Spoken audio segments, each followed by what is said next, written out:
Rapaziada, Dorival Júnior caiu na seleção brasileira e muita gente está falando sobre Jorge Jesus sendo o plano principal, caso o Ancelotti não queira vir. A ESPN disponibilizou um vídeo de jogadores do Flamengo contando como eram os bastidores na época do Jorge Jesus. Se liga aí.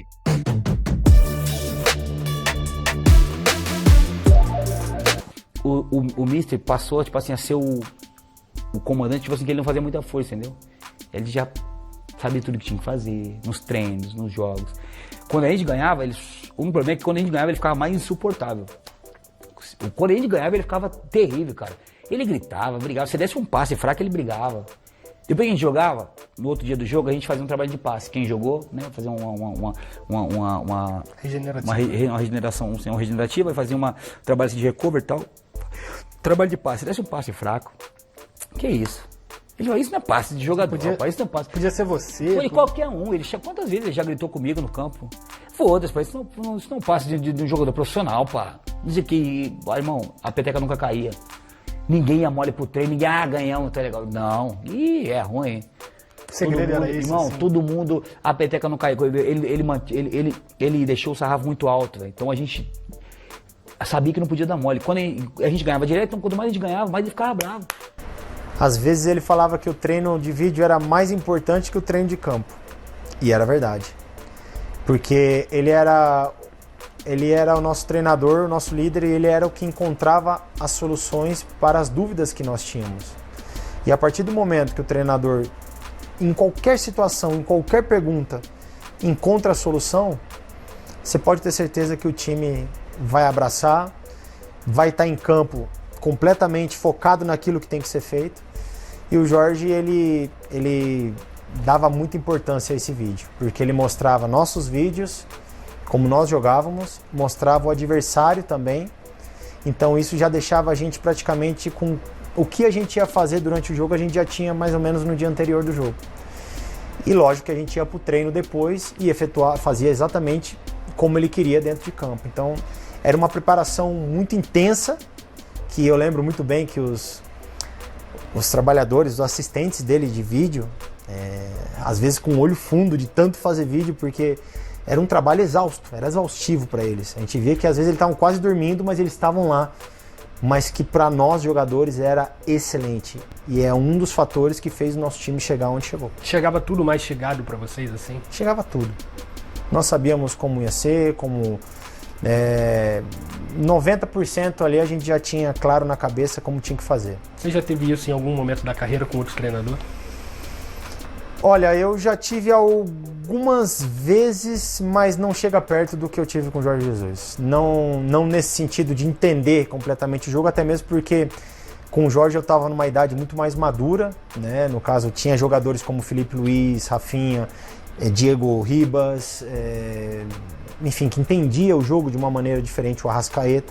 Então, você praticamente já, um dia antes, você já sabia, vamos fazer isso, vamos fazer aquilo, porque o time deles automaticamente vai fechar mais o meio, vamos jogar por fora, vamos virar o jogo. Só que, claro, durante o jogo pode acontecer 1 milhão de alternativas diferentes, mas nós não saímos do que era planejado. A gente não perdia, era muito difícil perder, então ele estava sempre, cara, deixando a gente, sabe, legal mesmo, todo mundo, aceso, ninguém deixava a peteca cair, todo mundo ligado, treinava bem, tudo treinava bom. De técnico, nessa pilha, assim, pra ganhar, só ele e o Guardiola, né? Ele é foda, ele não deixava. Tem que ganhar, acostumar a ganhar, tem que ganhar, tem que acostumar a ganhar, tem que ganhar. Todo dia ele falava isso, irmão. Isso era bom demais, cara. Ele nunca deixou de mostrar que o método de trabalho dele, o sistema de trabalho dele era aquele. O Jorge, eu faço questão, sempre de falar dele, falo com ele até hoje, eu amo ele. Ele demonstrou de todas as formas que é um cara espetacular, sabe? Então, o Jorge, ele foi fundamental naquele título. Tinha que ser ele foi fundamental. E, na minha opinião, são várias as qualidades do Jorge. Mas o que ele conseguiu foi que ele trouxe uma capacidade tática, de entendimento de jogo muito acima da média, né? Muito inteligente taticamente. E aí encontrou uma equipe que o ajudou também a desenvolver ainda mais essa parte de gestão do grupo, do lado humano, dessa conexão. E aí essa junção assim foi maravilhosa. Mais uma vez, isso vinha sendo construído, então os jogadores que estavam ali conheciam muito, estavam preparados para viver aquele momento, mas precisava realmente de um treinador como o Jorge. E aí ele traz essa questão e um equilíbrio que não é fácil de entender. Eu tenho o melhor elenco da América Latina. Ele não tinha vergonha de assumir isso, nem medo. Eu tenho o melhor elenco da América Latina. Vocês são os melhores. Ele assumia tanto internamente quanto externamente. E não dependia de um jogo, de uma derrota, de uma vitória. Ele não dependia do comentário que se fazia numa mesa redonda em relação ao Willian Arão ou em relação ao Diego Ribas. Ele não dependia daquilo, ele não tinha medo de confrontar aquilo. Então isso era algo que passava muita confiança para nós e dava muito seguimento ao trabalho que ele vinha sendo feito. Se ele acreditava, se ele tinha convicção naquilo, eu respeito o externo, mas vai ser feito da forma como eu acredito. Então o Jorge ele trouxe esse equilíbrio, essa convicção, assim, o que é difícil muitas vezes, principalmente se tratando de Flamengo, que as mensagens, às vezes, ela confunde quem está lá dentro. Então ele trouxe essa questão de muito equilíbrio na parte, eu sei o que eu estou fazendo, eu confio em vocês, vocês realmente são os melhores, nós temos uma responsabilidade muito grande pela frente, mas nós temos tudo para assumir e corresponder a todas essas expectativas aqui dentro. E confiam nisso? Confiamos. O caminho é esse. E ele teve uma visão muito clara, nós tivemos um compromisso muito grande, juntou isso e foi em frente. Um grande diferencial do Jorge Jesus, nos momentos de caos, por exemplo, ei, calma. Nós não perdemos o jogo porque está tudo errado, nós perdemos o jogo por causa disso. Nós ganhamos o jogo, não é porque vocês também são os melhores do mundo, nós ganhamos o jogo porque vocês fizeram isso. Então, é isso que vale. Não vale para mim ser ovacionado por 70 mil pessoas que nós amamos, também não vale para mim ter protesto em aeroporto, não é isso que vai direcionar o que nós vamos fazer, é o que eu acredito. E aí você ter essa calma, essa tranquilidade, essa sensatez, essa coragem de se posicionar nesses momentos de caos faz toda a diferença. Então ele trouxe essa combinação assim que fez com que ele se tornasse um treinador tão especial como ele é. E ele fazia essas coisas legais, essas coisas que motivavam. Cara, é interessante como os jogadores eles têm um respeito absurdo ao falar do Jorge Jesus, né, cara? Você vê Diego Ribas, jogador experiente, ex-jogador, né?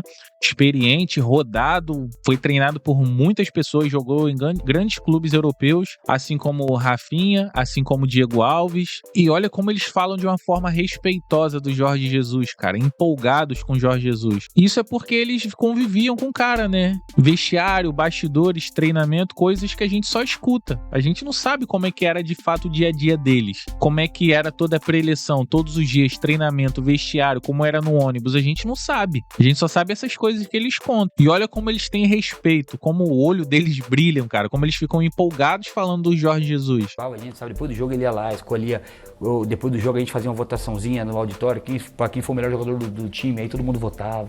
Caraca, mano, aí ele dava um prêmiozinho, dava um urso, um urubuzinho que tinha lá, lá no Flamengo, ele dava um prêmiozinho, aí o cara ficava com o urubu até o outro jogo. Eu não sabia disso, legal. Todo mundo, o cara que era melhor em campo, a gente votava, né? Ele falava, cada um dava um papelzinho e ia escrever, por exemplo, o Gerson, aí tinha esse jogo foi o Rafinha, aí todo mundo votava, o Diego, o Rodrigo Caio, o Bruno Henrique, então todo mundo votava, aí quem ganhava o bonequinho lá, ficava até o outro jogo. Então isso era legal, coisa assim, todo mundo, né, deixava todo mundo motivado, era coisa bacana demais. Essa foi uma das, não foi a única não, pode ter certeza, foi eu acho que a única explícita, né? Porque ele foi dentro do campo, mas é que a forma como ele fala, eu acho que isso aí passa um pouco pelos portugueses, né? A forma como eles falam, às vezes dá uma impressão que, às vezes, não sei, mal educado, mas não. É a forma deles falarem no dia a dia, dentro de um vídeo, ou dentro do campo, ou nos jogos.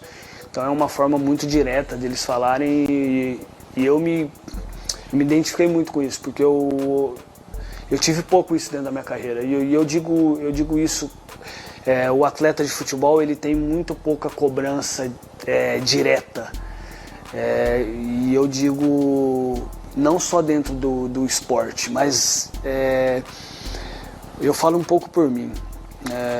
Eu digo que aquela cobrança que você tem, que te tira muitas vezes daquele conforto, o atleta de alto rendimento às vezes ele necessita disso, e o Jorge ele trouxe isso para dentro do clube.